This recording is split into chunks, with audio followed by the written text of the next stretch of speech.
Hey there, hopefuls, and welcome back to another episode of the Hopeful Simplicity Podcast. I am Melissa, your host, and today we are tackling a sneaky clutter category. Accessories. From jewelry to scarves, ties, handbags, and everything in between. Accessories add to your personality and your style, yes, but they also add chaos when they're overflowing or disorganized or just a disastrous hot mess of tangled insanity. So in this episode, I'm going to share how to declutter accessories without the guilt, hopefully, and organize them so you can, actually use them and enjoy your space and sustain a system that keeps them from taking over and recluttering and being a disaster again.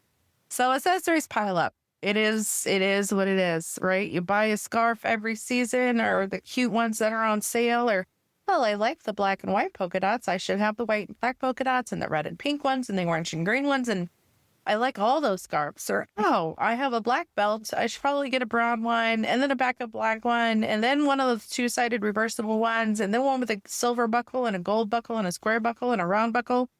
And then a necklace this length with this length and this length, but I have that color, this length, but I have like the beaded look instead of the chain look. You see where I'm going?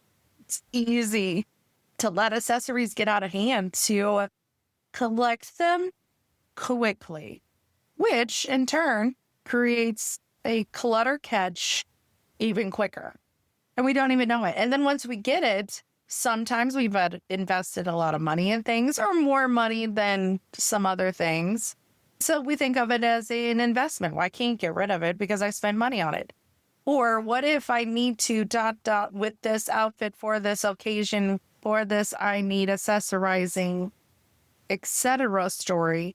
Making a story up makes it even harder to get rid of things, to release them. No, never mind if there's money involved or not. No, never mind if you have something that's close enough, similar enough to wear instead, to accessorize with instead, to accompany your outfit instead of this particular one that you're debating. So we just keep them instead. Let's just keep all 5 gold-ish chains in case, insert whatever story you're telling yourself. So they are hard to release.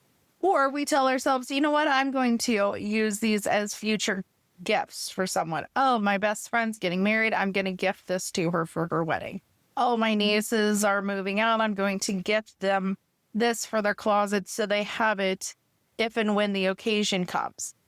I'm going to impulse these because they're really, really on sale, right? Like I'm going to buy these because they're a great buy. And then future, when I declutter, I may be able to pass on, gift forward, worry about it then. But right now, I mean, they have these scarves. They're the perfect thickness and length. I can tie it 2 or 3 different ways. They're super cute, multiple colors. I need all 5 because they're on sale and I have to get them now because what if the sale doesn't happen again?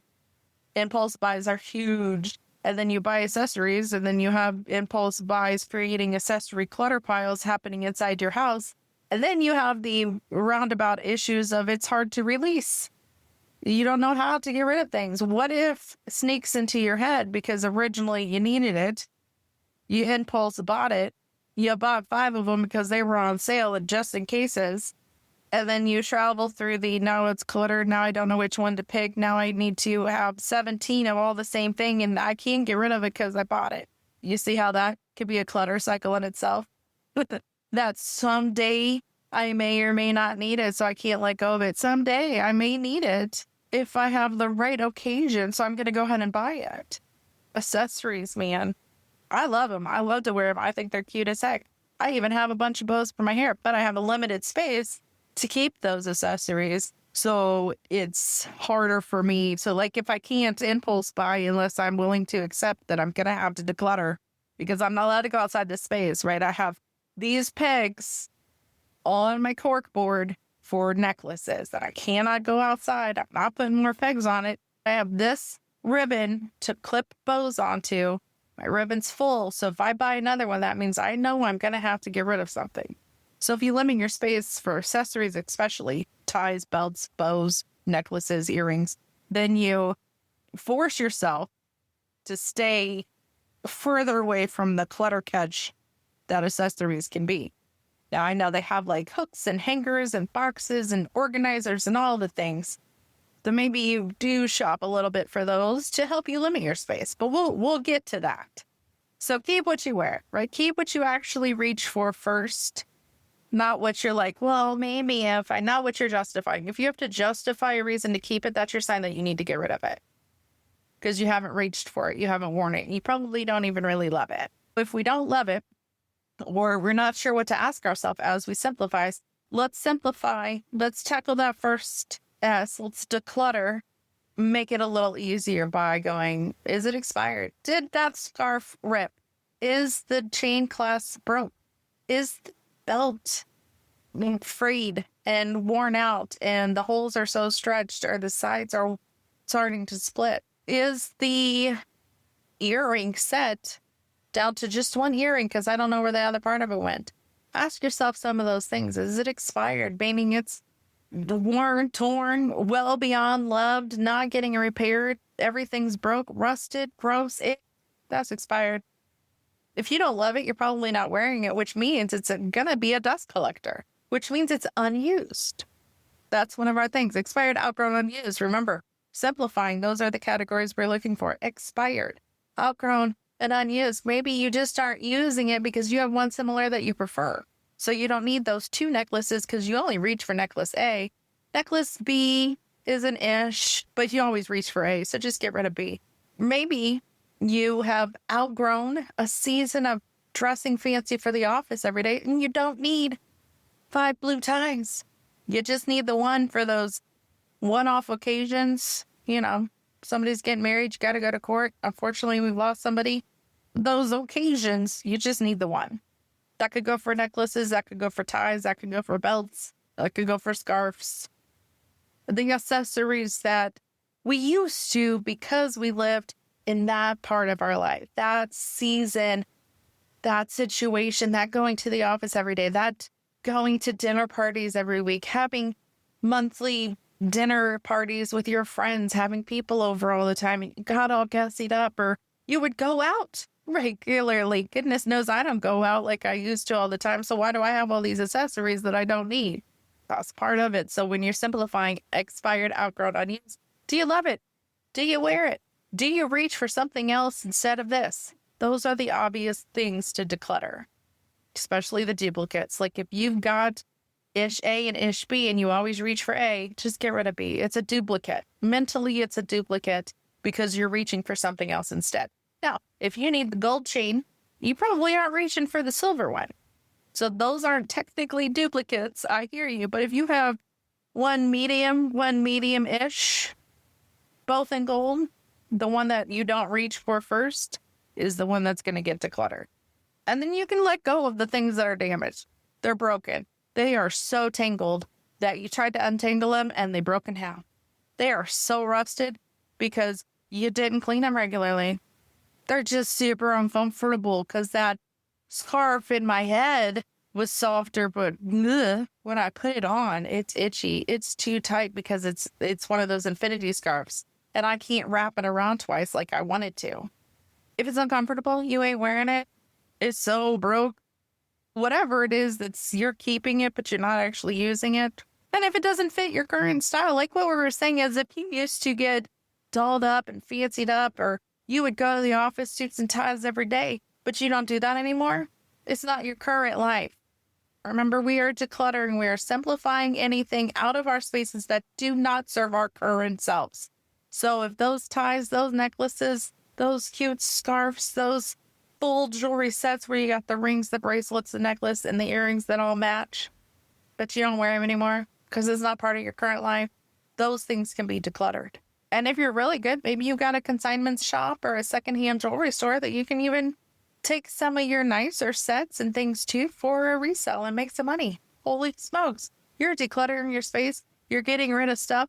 You're simplifying your life. You're loving your accessories area even more. And bonus, now you're walking out with some money too. So you're paying yourself to declutter your spaces. If that's not a high five moment, I don't know what is.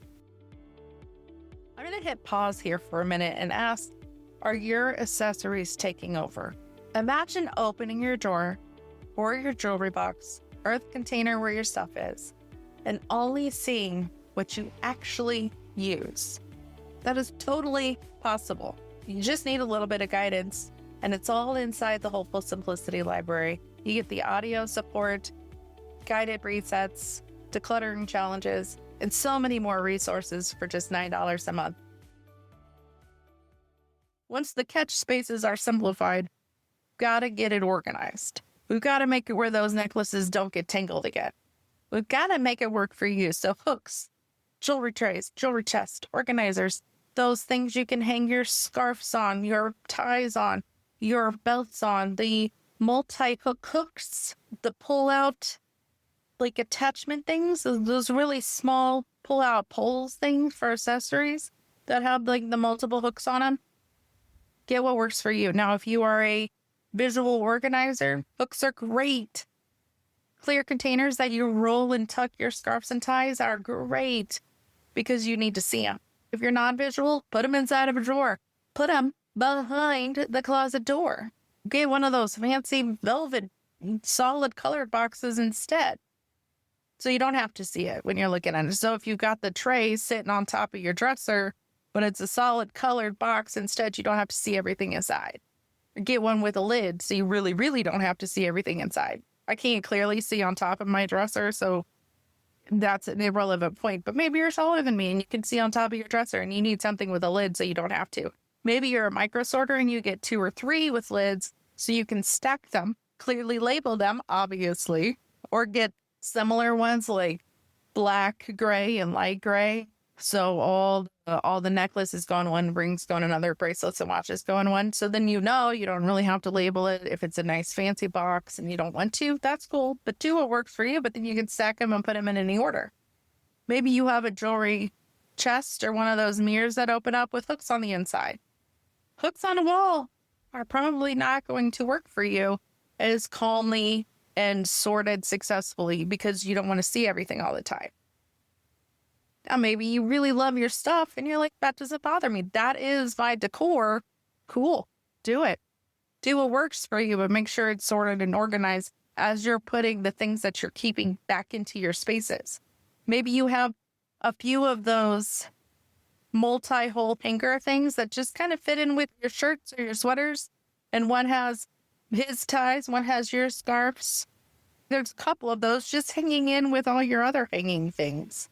Maybe you have the shelf dividers on the top rack of your closet for all your handbags to go. And once all those little cubbies are full, you can't get any more unless you declutter as you go.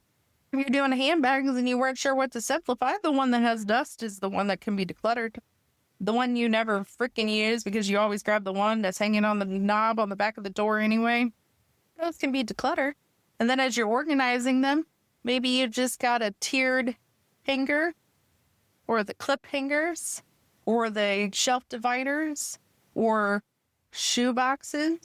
And this spot is dedicated, this shelf, this space of your get ready area in the bedroom is dedicated to handbags, to totes, to this sort of accessories.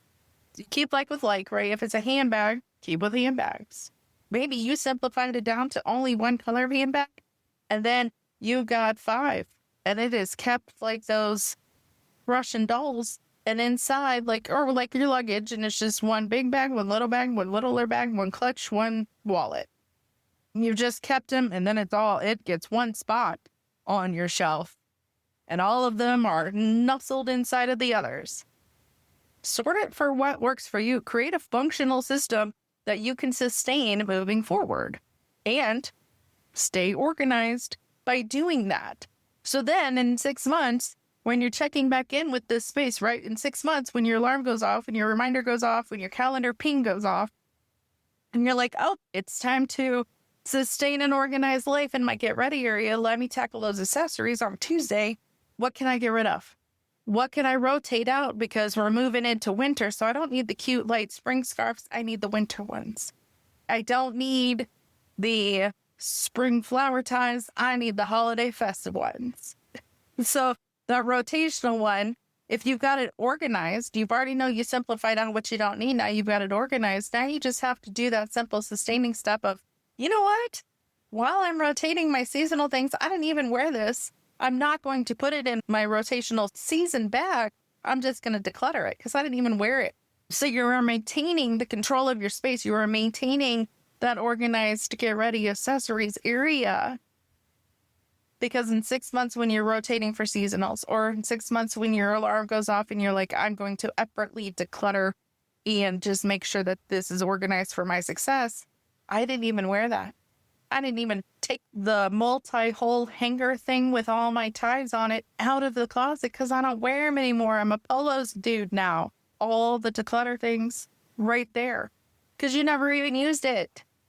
And because you are sustaining an organized life, you are actively participating in living less stress, which means you are actively decluttering during your 6-month rotation, which means if it didn't get worn, you don't like it, you reach for something else. Instead of just moving it to another place or shifting it so you could shove more stuff back in there, declutter it. That's why we have the third part of the 3S method, to sustain an organized life, to keep spaces clearer from clutter catching and more organized for your day in, day out success. Maybe every day you have the habit of putting the accessory back when you're done with it. So instead of just taking the tie off and looping it on the door handle, you actually put it back on the multi-hole hanger in the closet, or it goes in the laundry because you clumsy and you spilled your tea on it, whichever, right? Maybe instead of just tossing the scarf that you took off when you got home onto the chair, you actively roll it and tuck it back into the spot it's dedicated to in this drawer. You actively have to participate in tidying every week. You know what? When I put my laundry away every week, I'm just going to make sure nothing fell off the hanger. My scarves are still on the hooks. The necklaces didn't get tangled. I'm going to actively participate in a monthly quick tidy. Every 6 months, I'm going to work through decluttering and making sure it's organized for my success. Every quarter or every year, maybe even the 6 months when you do the check-ins, you're like, you know what, that hanger clasp broke, let me replace it. So those are part of the sustaining steps, not just making sure that you keep it decluttered, not just making sure that it's organized for your success and not being afraid to, you know what, that system did not work. I did not like the multi-stack trays. I'm going to get a new system that works for my organizing style. Don't be afraid to change things up when you're sustaining an organized life, because just like it has been up until this point, things are in and out. Things are constantly ebb and flowing through your spaces, and that includes your clothes, that includes your accessories, that includes your style even. Maybe you got away from scarves and now you're just a simple necklace person. Cool. But you are sustaining the organized life moving forward, not just maintaining bad habits from before. So you're constantly not like heavy lifting, like, oh, I have to declutter. Oh my God, this isn't organized. You're constantly just aware. Oh, it's Tuesday. I'm putting my clothes away. Let me just make sure my ties are still where they belong. You know what? I rushed, put away my scarves the other day. Let me just take 5 minutes, roll them and fold them and tuck them where they belong. It's actively participating in your organized life that lets you sustain it and keep your spaces this way. And then as you're constantly going, so like if you put something on, you take it off, you didn't really declutter because you weren't sure about it, right? You're like, I remember wearing it once or twice, I think. So I didn't declutter it. But you know what? I put it on and I automatically took it off. Don't put it back in your space. That's part of the sustaining step. If you put something on and you've taken it off, that scarf was way too itchy. I'm going to do this one instead. Don't put the itchy one back. Automatically have that sustaining step in your mind of this is going straight in the declutter box. It's not going to the chair. It's not going on the back of the doorknob. It's not going back in the space that is organized for my accessories. It is going straight to the declutter box on the top shelf of the closet. It's not allowed to have your space back because you're constantly aware that you love your space and your space is full of only things that you actually want to participate in your daily life and wear. Your space only has accessories that you actually enjoy having. Your space is not going to get that itchy scarf back just because that's where it goes. That's where I keep scarves, just because I may or may not declutter it in 6 months when I check in. Nope. You put it on, you took it off, it goes straight to the donate box. That's the built-in part that, and honestly, in a few months, you won't even know that you are actively participating in that step because it's going to be a habit. And once it's built into your routine, you won't even have to think about it. It'll be like brushing your teeth. You probably don't have to think about how to brush teeth by this point in your adult life. You probably know how to do that. Constantly decluttering will be like that. You put it on, you take it off because you don't like it. It doesn't go back. It'll just be the habit of, you don't deserve this space. Goodbye. It'll be that built-in habit. So that's what you're doing with the accessories. You've decluttered them. You've organized them. It's set up for your success. Now you're just going to sustain your less stressed life. Only have accessories that you actually wear and love wearing. All right, I'm going to hit pause again here. And I want you to ask yourself, which accessory category overwhelms you the most? That's the one I want you to commit to resetting this week. Accessories should be fun. So fun. They shouldn't be frustrating. So by simplifying what you own, sorting with just what's left into systems that will work for your specific style of success, and then sustaining that space with regular habits, you'll enjoy your style and your stuff and your accessories without the overwhelm. Next week, we're going to shift gears a little bit and look at the bedroom as a whole picture. Not just the small spaces inside, but how it feels as your sanctuary, as your rest zone. Don't forget to grab the Core 4 Declutter Challenge in the show notes. It's your daily 15-minute find on making those Core 4 rooms simplified. But if you need more than just the simplifying steps of the Core 4 rooms, check out the Hopeful Simplicity Library. It's got the audio guidance for each step of each small space, 30-day resets, 30-day challenges, 3S method tour guides, and so many more additional resources for members. And it's all inside the Hopeful Simplicity Library for just $9 a month. That's it for this week. Until next time, stay hopeful.